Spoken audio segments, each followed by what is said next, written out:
Many thanks to the Data Diva Talks Privacy Podcast supporter Integral, a group that is revolutionizing health data compliance. Top tech and pharma leaders trust Integral's Privacy Workbench platform to simplify and speed up the expert determination process, ensuring compliant de-identification of sensitive datasets. No more guesswork about privacy risks or remediation options. Integral's continuous monitoring keeps your data consistent and secure. Curious to streamline your data collaboration efforts? For more information about Integral, visit their website at useintegral.com. Enjoy the show. Personal views and opinions expressed by our podcast guests are their own and are not legal advice or official statements by their organizations.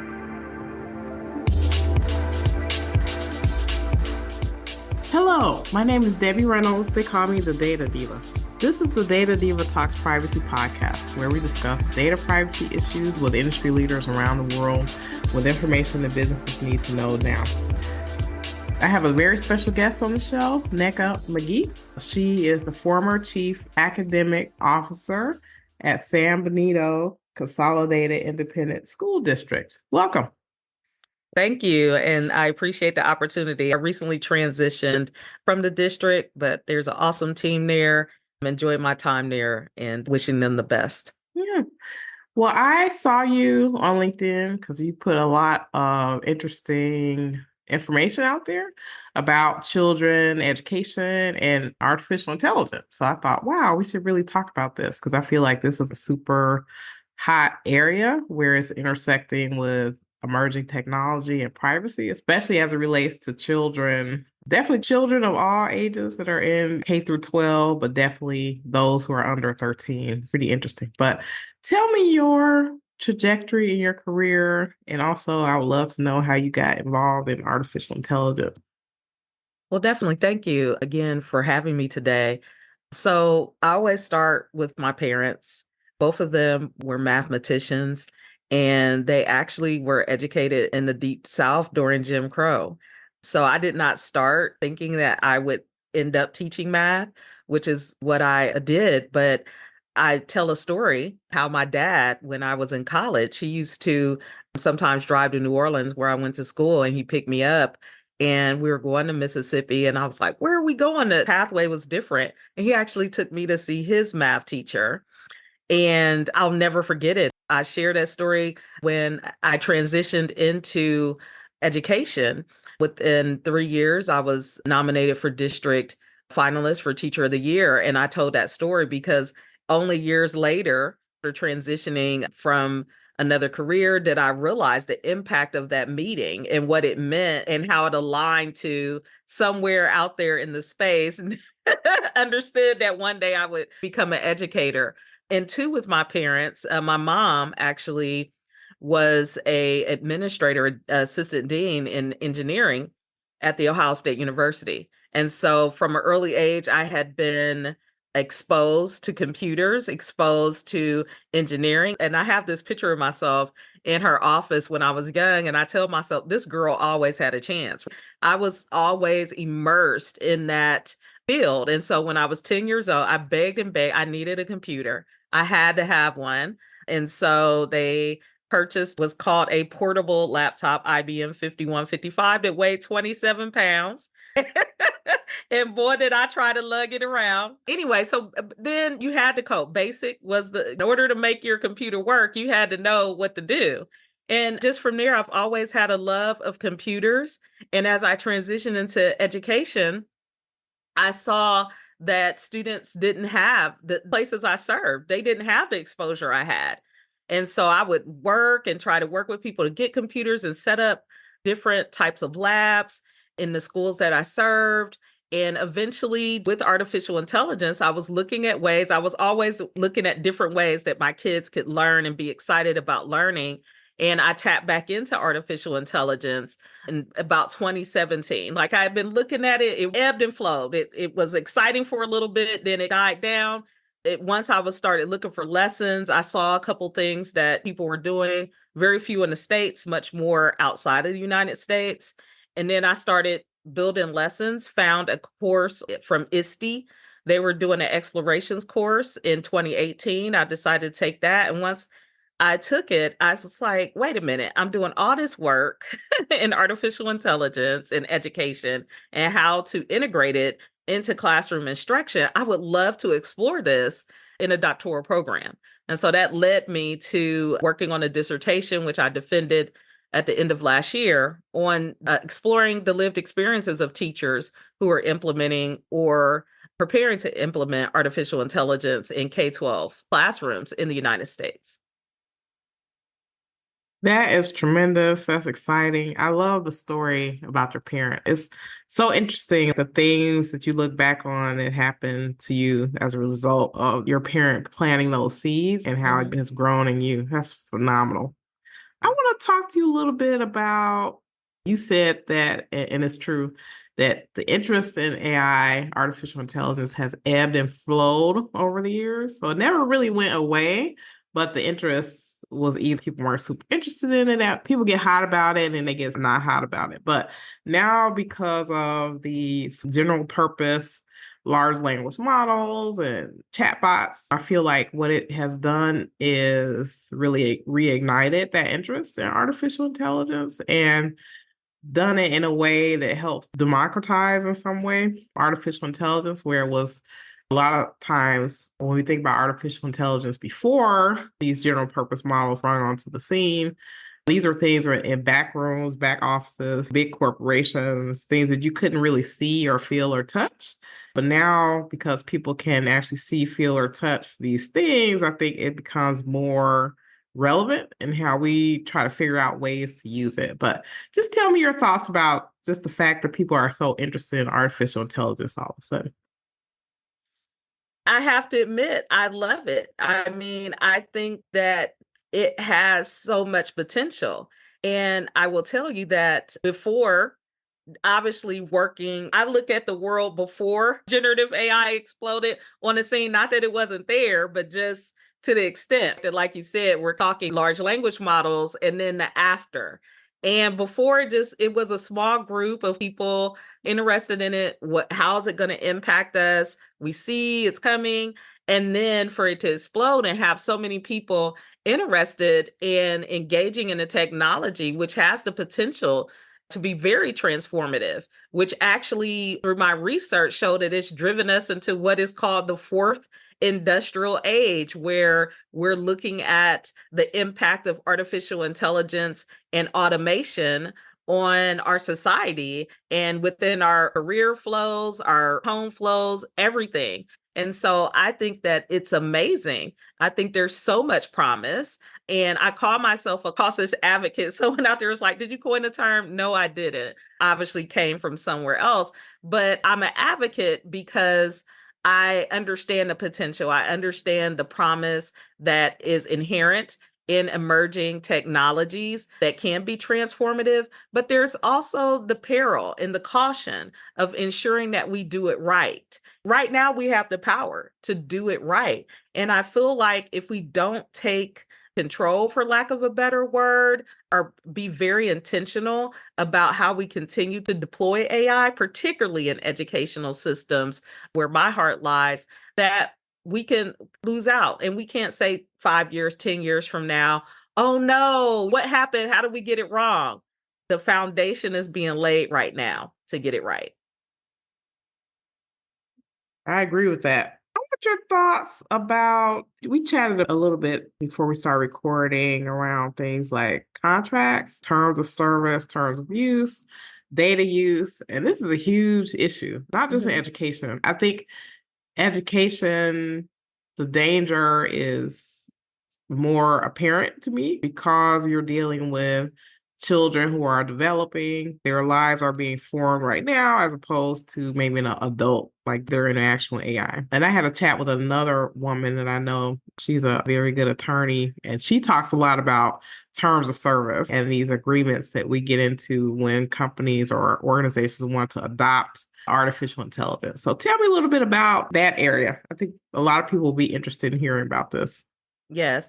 Well, definitely, you're absolutely correct. When it comes to school districts in particular, and the impact of terms of service, memorandums of understanding, data sharing agreements, school districts have to comply not only with several state regulations, and I'm thinking of the United States. Obviously, in Europe, they have GDPR, but particularly in the United States, we have FERPA, which deals with personally identifiable information. We have COPPA, which addresses parental consent with children 13 years of younger. And then we have SEPA, which focuses on libraries and obviously classrooms, but in particular with libraries and funding to ensure that the materials that our children are exposed to are not indecent, et cetera, et cetera. And so with that, we could have, and I'll provide an example. So when ChatGPT first came onto the scene in OpenAI, their terms of service were 18 years or up. And so while there was so much of a focus on plagiarism and cheating when it first came out, I made the decision in our district to restrict access to ChatGPT because of those terms of service. How many of our students were actually 18 years or up or could use it? So while it was exciting, and let's dive right in, we had to pay attention to the terms of service. Right now, some of those terms of service, for example, will say that kids 13 years or younger cannot use the service. Some of them say you need parental consent. Some of them say, in terms of if you want to use our service, we cannot be held liable. Some of them will say your data will be shared with third parties. And if something happens with the third parties, we won't be liable. People have to be aware of what language is governing their information. And that is essential. And it is inherent. No one's hiding per se. They post it. Some of them are longer. They seem very unwieldy sometimes to look through that language.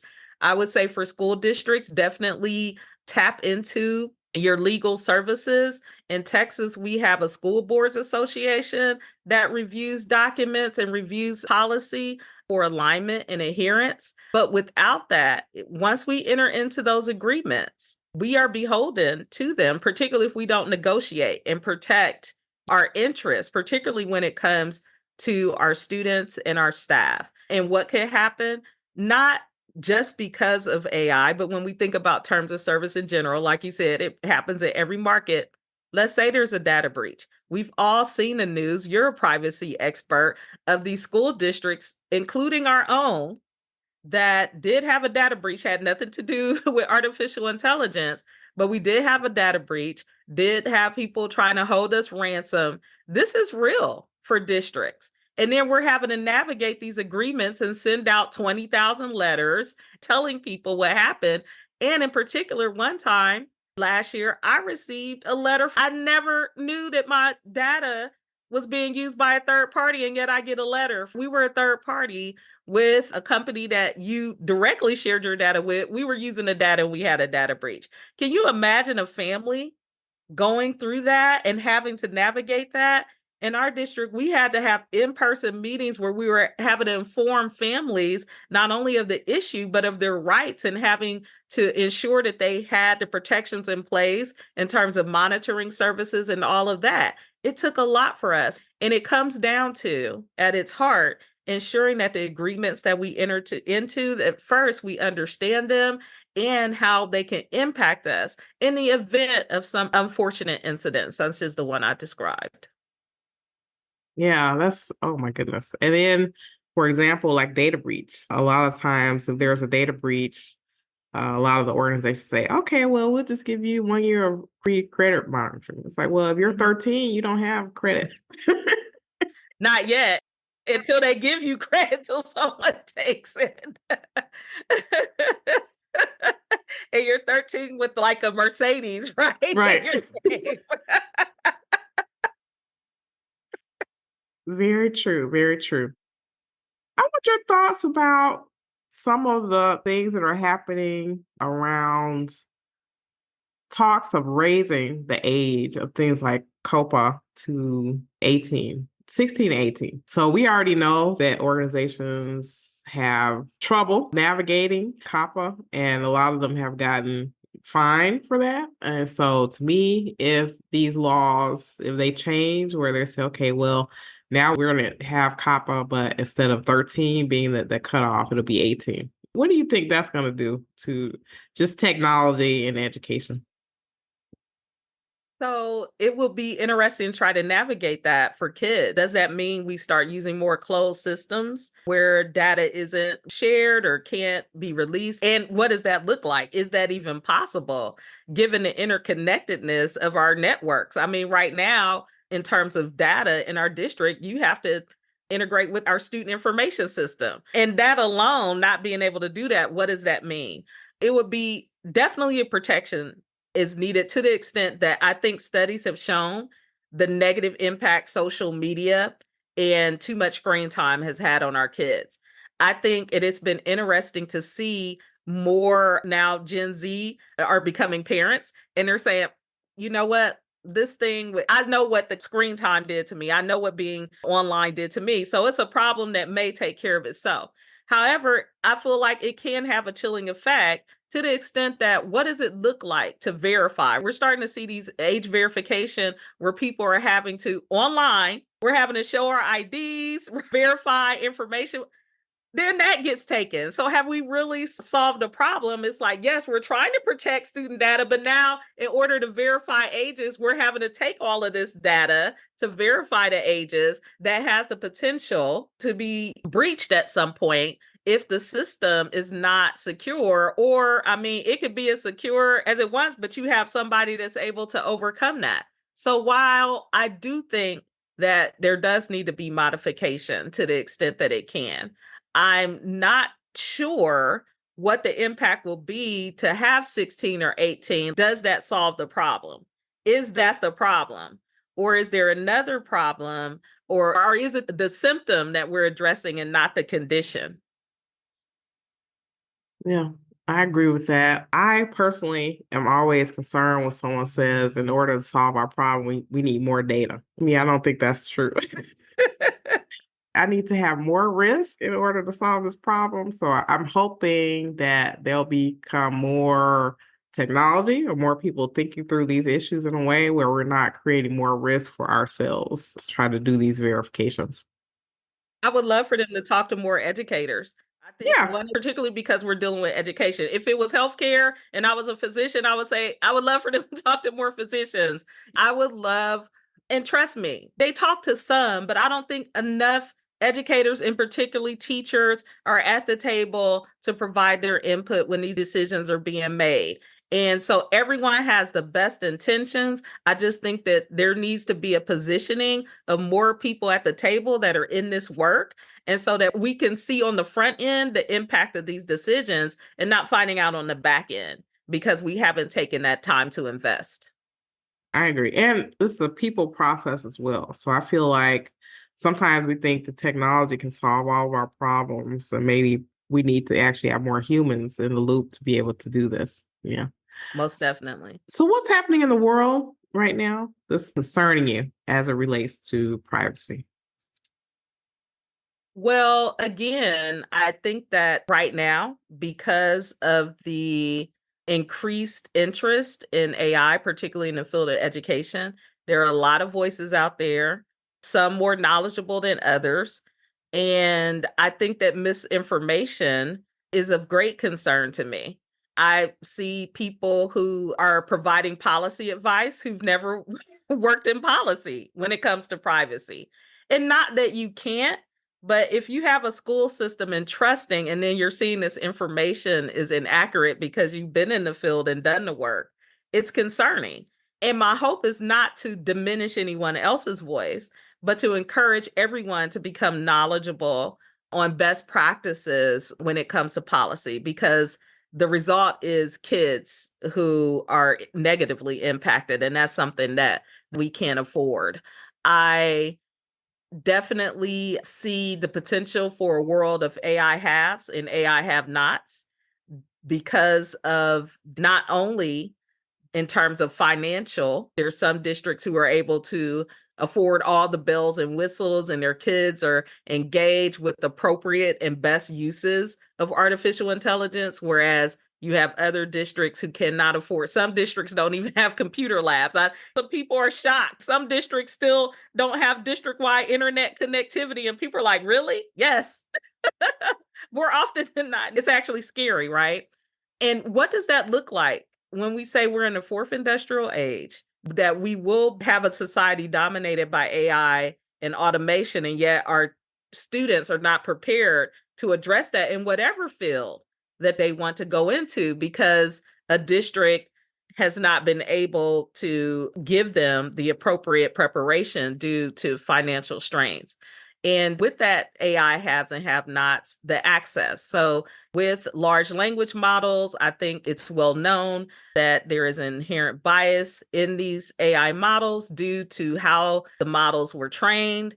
And I liken it to when I say access and opportunity, we can have a one-to-one district, all the LLMs, all the tools in the world. But if a student enters in or has an input and the output is not reflective or representative of their experience, have we really provided access? Or are we reinforcing that this individual doesn't have a place in the society? That is also concerning to me because once again, we have this opportunity to ensure that the models that we're using, particularly for generative AI, or the sets that we're using for machine learning, are reflective of the society in which we live in. So those are areas that concern me right now as it relates to artificial intelligence. Those are two big ones. Yeah, I am very concerned. So, the first thing you mentioned, I've spoken about this as well, and that is the impact of having people who really don't exactly know what they're talking about. And I'm like, you can hurt someone. There is harm here. So to me, I take it very seriously to make sure you want to have the right advice, you want to have the right knowledge, you want to have people with the right skill set because this is not for play. So these things will be determining the trajectory of people's lives. So it's very important that it be accurate. And around the bias issue for people who not experience that, yeah, it's absolutely there. If you type in to a large language model and ask it to show you a picture of a CEO, everybody's white and they're all men, hardly any women. If you type in something about show me a group of women, the women aren't working, hanging out with dogs, doing makeup parties. Those types of biases have already existed before even AI systems were created. But I think what AI systems can do will really exacerbate those harmful impacts because it can do it so fast. And so a lot of people aren't checking. They're like, okay, well, this is fine. I think as people, especially people of color, we see and feel that every day. So that's why I think it's very important to be in this space right now. And the one thing I am happy about is that all this stuff is in the code. So it's like we don't have to guess why these things happen. We can look at the code and find out why is that way. So I'm like, bring it. Definitely. And I'll add to that. That's so powerful, Debbie, because the other thing is that AI is not alive. AI can't think. AI is math at its core.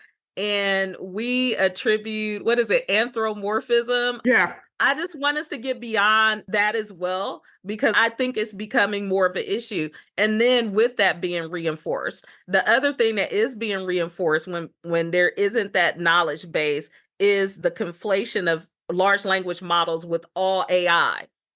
And when I'm talking about things like machine learning and deep learning, computer vision, and people are like, huh?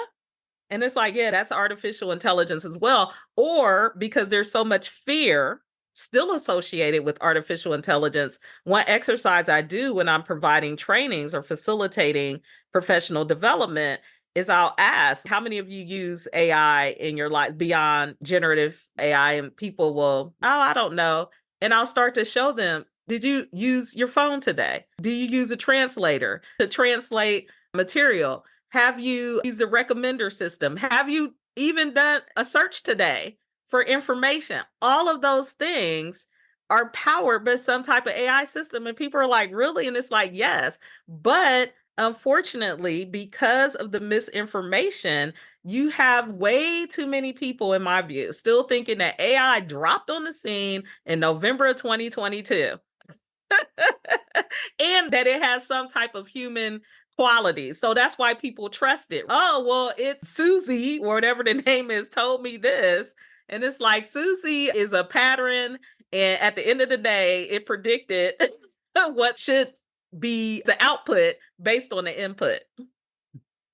Yeah. I mean, I tell people, especially for generative AI, these systems are made to give answers, but the answers don't have to be correct. So it's like you take it at your own risk. And they even say they have all these disclaimers now. Oh, this may be wrong or whatever. So you definitely have to check the work and have to understand that they're not human. They'll never be human. They're not sentient. They'll never be sentient. I get so upset when I hear people even talk about this. That is so pie in the sky, just bananas bonkers. So I think we need to get down to the reality of the thing and be able to deal with it and understand not only the benefits, but also the risks.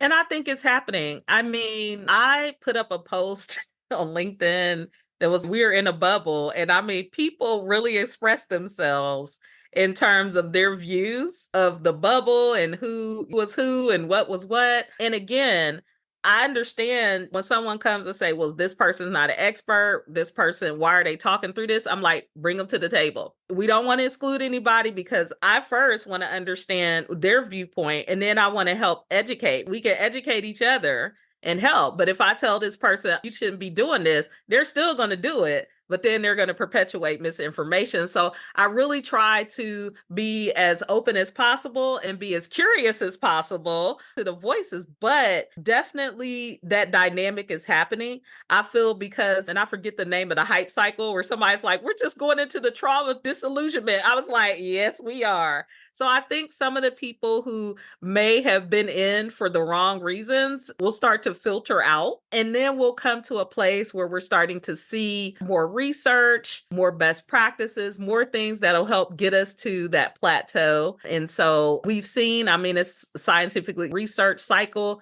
I've actually, after someone mentioned it during as one of the posts, I went to look and I was like, yeah, this is pretty much it. This is where we are. And we need to get to that place for the reasons that I said. We cannot afford to look back 5 to 10 years from now and say, how do we get this wrong? It doesn't have to be that way at all, particularly with the amount of influence and, for lack of a better word, power that we all have to impact change and impact the way that it's implemented in the right way.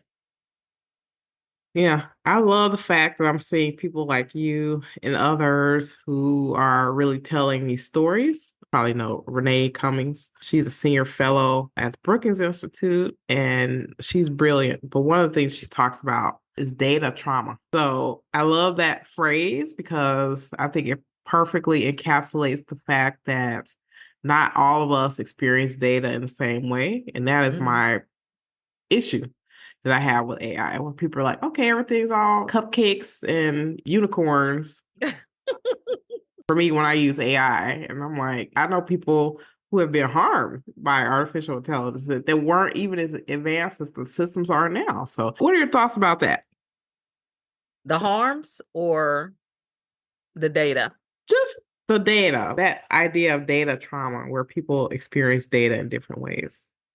Oh, I agree with you. And it goes back inherently to what we talked about earlier about what is true access. Does the data reflect? I mean, you see out here with the deep fakes now and the trauma. And so going back to kids whose brains aren't fully developed, our brains aren't fully developed until we're like 25 years old. So they're not understanding putting these type of pictures out.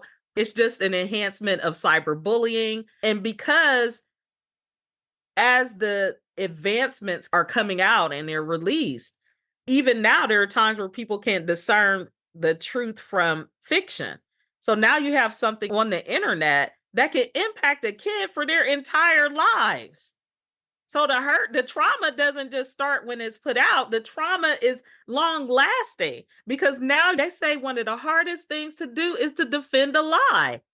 And I'm sure you've experienced that. It's actually true. So can you imagine that? So the harm and the potential for harm is there. And how do we combat that?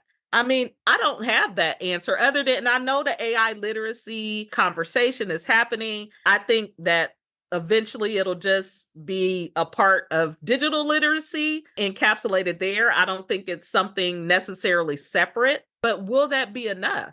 because we've had digital literacy, we've had, in terms of schools, codes of conduct, and still people find ways to do harm.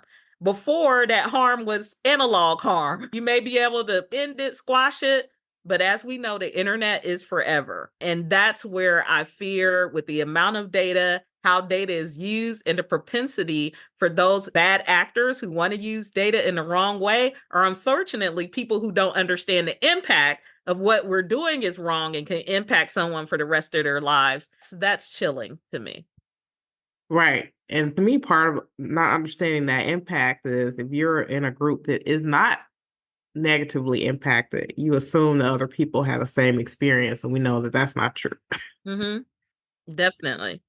So if it were the world, according to you, Nneka, if we did everything you said, what would be your wish for either privacy or artificial intelligence anywhere in the world, whether that be technology, human behavior, or regulation?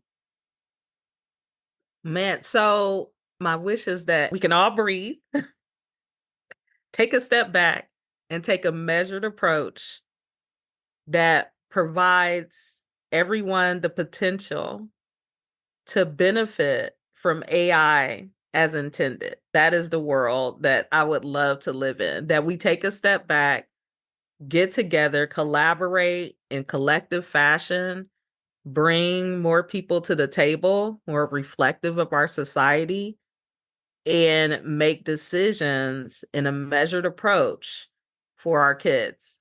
Because, for example, you had your shot, I had my shot, we're in our respective positions, we're at different levels of success. For the adults in society, our kids need their shot.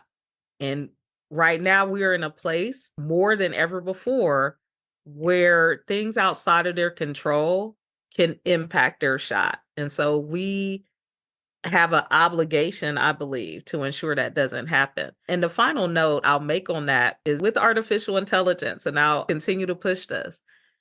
Yes, we have to teach our kids, but it's more important that we teach our kids to think and become agile thinkers with complex thinking, critical thinking, creative thinking, computational thinking. And the reason being, and then collaborative thinking, because artificial intelligence is not the end of the world. Quantum computing is coming.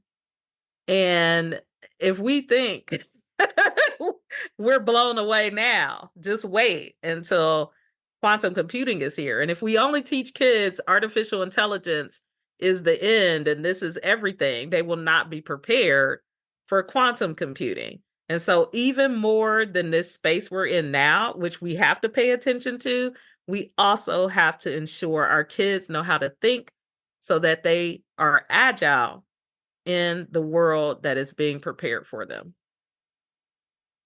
I agree with that wholeheartedly, and I support that as well. Education, I think, is going to change tremendously because of all these new innovations with technology. And so, yeah, we have to be prepared. We have to be ready for the future. I agree. Teach people not what to think, but how to think. So, yeah, perfect. Well, thank you so much for being on the show. This is great. I was so happy to have you on the show. Thank you so much. Well, thank you for having me. I definitely appreciate being a part of the show.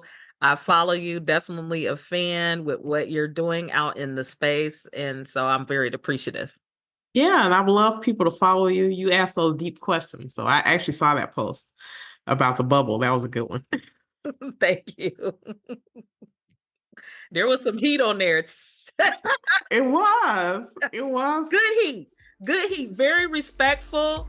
I think for what it was worth, very respectful back and forth, but a little hot. I had to step back a little bit. Yeah. Well, that's good. That means that you're getting people really thinking and talking. That's what we really need is that dialogue with people. Yeah, definitely. Well, thank you so much. I really appreciate it. I look forward to seeing more of your work on LinkedIn.